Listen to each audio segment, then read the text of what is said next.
श्री सच्चिदानंद सद्गुरु साईनाथ महाराज की जय। ओम श्री दत्तात्रेयाय नमः। श्री गणेश दत्त गुरुभ्यो नमः। श्री वासुदेवानंद सरस्वती टेंबेस्वामी सद्गुरु चरित्र मोदटि अध्यायमु गुरुदेवता स्तुति।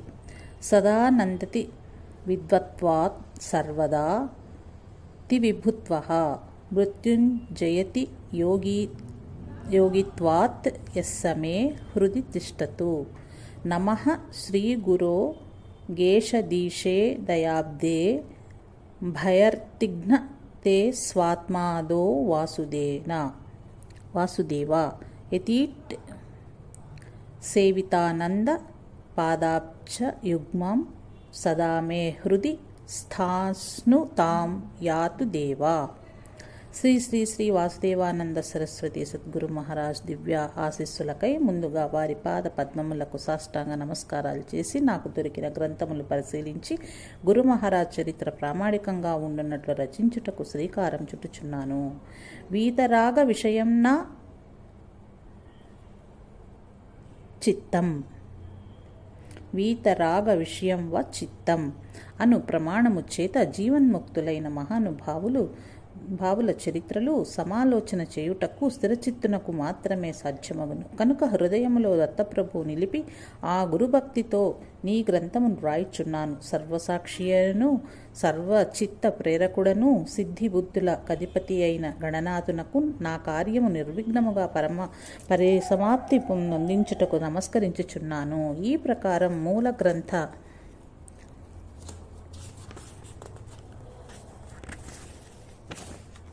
రచయిత అయిన శ్రీ దత్తాత్రేయ ఢుంఢీరాజ్ కవీశ్వరను వారు ఇష్టదేవతా గురుస్థులను చేసిన పిమ్మట సద్గురు చరిత్రన్నిట్లు ప్రారంభించిరి. శ్రీ స్వామివారి పూర్వీకులు మహారాష్ట్ర దేశంలో సావంతవాడి అను సంస్థానం ఒకటి కలదు. ఆ సావంతవాడికి 8-9 మైళ్ళ దూరంలో మాణ్గావ్ అను పేరు గల గ్రామం ఒకటి కలదు. అచ్చటకు సావంతవాడి నుండి మోటారు మార్గం కూడా ఉన్నది. ఆ గ్రామంలోని జనసంఖ్య సుమారు 3-4 వేలు ఉండును. అక్కడ బ్రాహ్మణ గృహములు 25 గలవు.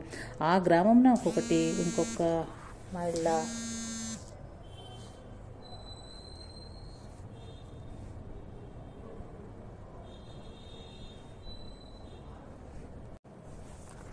9 మైళ్ళ దూరంలో మాణ్గావ్ అను పేరు గల గ్రామం ఒకటి కలదు. అచ్చటకు సావంతవాడి నుంచి మోటారు మార్గం కూడా ఉన్నది. మా గ్రామంలోని జనసంఖ్య సుమారు 3-4 వేలుండును. అక్కడ బ్రాహ్మణ గృహములు 25 గలవు. ఆ గ్రామమునకు 1.5 మైళ్ళ దూరంలో నిర్మలా నది పశ్చిమనాభిముఖంగా ప్రవహించుచుండును. ఆ గ్రామము మధ్యలో యక్షిణి అను పేరు గల గ్రామదేవత గుడి ఒకటి కలదు. ఆ గ్రామంలోని బ్రాహ్మణులందరూ పౌరోహిత్య వృత్తిచే జీవించుడివారు.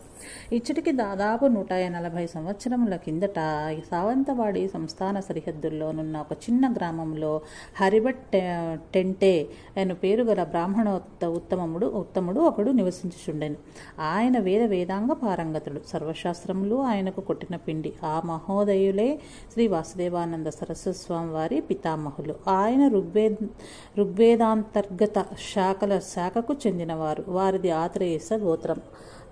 అఖిల విద్యా పారంగతులు అయ్యూ వారు పౌరోహిత్య వృత్తిలో ఉండేవారు.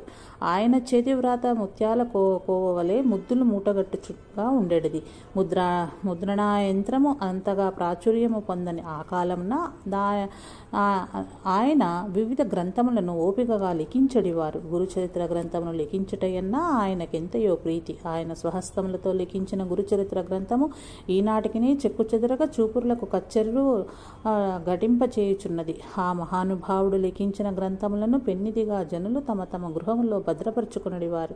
ముద్రణా యంత్రములు ప్రబలి విశేషముగా పుస్తకములు లభించుచున్న ఈ కాలంలో గ్రంథముల విలువ మనకంతగా తెలియవచ్చుట లేదు. కానీ ఆ కాలమున లిఖిత పుస్తకములకు అందులో నభిమానమైన పాత్రమైన వానిని ప్రాణప్రియంగా జనులు భావించటంలో ఆశ్చర్యం లేదు కదా.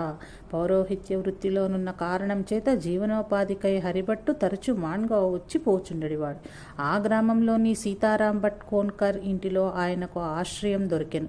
హరిభట్టు పాండిత్యము, సదాచారము, నియమనిష్టలు చూచి గ్రామంలోని వారందరూ పూజ్య భావనతో ఆయన పట్ల స్వాభిమానమును ప్రకటించడివారు. హరిభట్టు అనినచో కోన్కర్కు క్రమక్రమంగా ప్రేమాభిమానములు ప్రబలసాగిను. ఆయన హరిభట్టును కుటుంబంతో వచ్చి తమ గ్రామంలో స్థిరపడవలసిందిగా ప్రార్థించెను. కోన్కర్ ప్రార్థన మన్నించి హరిభట్టు తన భార్యతో కాశీబాయి అను పేరుగల కుమార్తెతో గణేష్ భట్టు అను పేరుగల కుమారునితో మాండ్గావ్ వచ్చి అక్కడ నివసించుట మొదలుపెట్టెను. కోన్కర్కు యశోబాయి అను కూతురు ఉండెను. కోన్కర్ భార్య విహీనుడు. హరిభట్టు తన కుమార్తె అయిన కాశీబాయిని కోన్కర్కిచ్చి వివాహం చేశాను. ఆయన కూతురు యశోబాయిని తన కోడలిగా స్వీకరించను. అత్తవారింట్లో కోడండ్లకు నామాంతరములు ఉంచటము ఆదేశాచారము. కాబట్టి ఆ ఆచార ప్రకారము యశోబాయి పేరు రమాబాయిగా, కాశీబాయి పేరు అన్నపూర్ణగా మార్పు చెందెను. ఈ సంబంధ బాంధవ్యం వలన హరిభట్టు తన గ్రామంలోని ఇంటిని అమ్మివేసి మాన్గావ్లోనే స్థిరపడెను. మాన్గావ్ వచ్చిన తర్వాత హరిభట్టుకు రామకృష్ణ, బాలకృష్ణ, విష్ణు అను ముగ్గురు కుమారులు, యమున, భీమా అను మరి 2 కుమార్తెలు కలిగిరి. హరిభట్ జ్యేష్ఠపుత్రుడైన గణేష్ భట్టు మహాశయులే శ్రీ వాసుదేవానంద సరస్వతి స్వామి వారి జనని రమాబాయి. గణేష్ భట్టునకు అపస్మారక వ్యాధి ఉండేది. అందువల్ల ఇంట్లోని వారు ఆయనను ఎక్కడకు వెళ్ళనిచ్చడి వారు కాదు. ప్రారబ్ధం ఎవరికైనాను అనుభవించక తప్పదు. ఎచ్చటికి పోయినను ప్రాణికి రావలసిన సుఖదుఖములు రాకమానవు అని వైరాగ్య భావం అవలంబించి గణేష్ భట్టు ఇంటిలోని వారి మాటలను లెక్కించక యథేచ్ఛగా తిరుగుచుండెను. పూర్వజన్మ సంస్కారవశమున దత్తప్రభు నామచింత నాయత్త చిత్తుడై పరమసాత్విక ప్రవృత్తితో సంసారం పట్ల విరక్తి భావంతో ఆయన మెలుగుచుండెను. దత్తప్రభు అనుగ్రహము ఆయన పైన దినదిన ప్రవర్తనమానము అగుచుండెను. దత్తావతారమైన శ్రీ నరసింహ సరస్వతి స్వామి వారి దర్శనార్థము తరచుగా ఆయన గాణగాపురమునకు పోయి వచ్చుచుండెను. కొన్ని దినముల వరుసగా గాణగాపురంలోని ఆయన నివసించుచు ఇంటి ధ్యాస లేక రాత్రింపవళ్ళు గురుదత్త ధ్యానములో నిమగ్నమగుచుండెడివాడు. అక్కడ మాన్గావ్లో ఇల్లును విడిచిపోయిన భర్త త్వరగా ఇంటికి తిరిగి రావాలనియో ఆయన కెట్టి కష్టములు కలగకూడదని సంకల్పించుకుని పరమపతివ్రత శిరోమణి అయిన రమాబాయి తన గృహమున ఎన్నో వ్రతములు పూజలు చేయుచుండెను. గణేష్ భట్టు దత్తప్రభు రమ్మన్న గాణగాపురంకు పోయేడివాడు. పొమ్మన్నా తిరిగింటికి వచ్చేడివాడు. గురుదత్త ప్రత్యక్షముగా ఆయనతో సంభాషించుచూ ఉండేవాడు. గణేష్ భట్టు భక్తి ప్రపత్తులు నానాటికి ప్రబలం గాచొచ్చెను. వైరాగ్య భావం అతిశైల్యుచుండెను. ఒకసారి ఆయన శ్రీ నరసింహ సరస్వతి స్వామి వారిని సేవించుచు 12 సంవత్సరాలు గాణగాపురంలో ఉండెను. మాన్గావ్లోనున్న రమాబాయి వియోగము భరించలేక కన్నీరు మున్నీరుగా విలపించుచు తన భర్తను త్వరితముగా నిల్లు చేర్చుమని దత్తప్రభువును పరిపరి విధములుగా దీనై వేడుకొనజొచ్చెను. ఆమె దీనాలాపనము లాలించి దయామయుడైన శ్రీ నరసింహ సరస్వతి స్వామి గణేష్ భట్టుకు ఒకనాడు స్వప్నంలో గోచరించి, గణేష, ఇక మీదట నీవు నా కొరకు గణగాపురం రావసరం లేదు. నీ కోరిక సఫలం కాగలదు. అచిర కాలంలోనే నేనే నీ దగ్గరకు వచ్చేదను. గృహస్థ ధర్మమును పాటించుటకై వెంటనే ఇంటికి పొమ్ము అని ఆదేశించెను. స్వామివారి ఆజ్ఞను శిరసా వహించి గణేష్ భట్టు ఇంటికి తిరిగి వచ్చెను.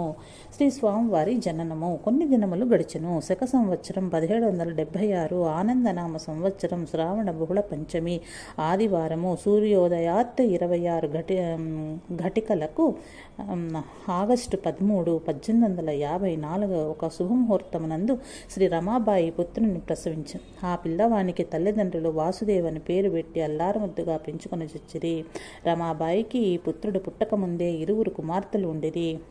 పిల్లల తల్లి అయినను ఇంటిలో పనిపాట్లు ఎక్కువైనను ఆ సాధ్వి శిరోమణి సదాచారములను విడువక గురుచరిత్ర గ్రంథ పూజనము, ఔదంబ వృక్ష ప్రదక్షిణము, లక్ష దీపారాధన, అతిథి అభ్యాగతులకు సేవ మున్నగునవి నేమారక నిర్వర్తించుచుండెను.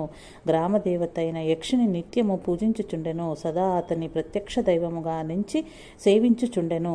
గుణశీలములలో భక్తి ప్రపత్తులతో సమతుల్యములైన ఆ పుణ్య దంపతుల హృదయ నైర్మాల్యమునకు, పవిత్ర జీవనమునకు, నిస్వార్థ సేవకు, ఆధ్యాత్మిక ప్రవృత్తికి మెచ్చి శ్రీ దత్తప్రభు వారికి దత్తుడై ఉదయించి తన నామమును సార్థకమనర్చుకునెను. ఆ తల్లిదండ్రుల అదృష్టమెంతని కొనియాడగలము. అవధూత చింతన శ్రీ గురుదేవ దత్త. ఓం శాంతి శాంతి శాంతి. మొదటి అధ్యాయం సంపూర్ణం.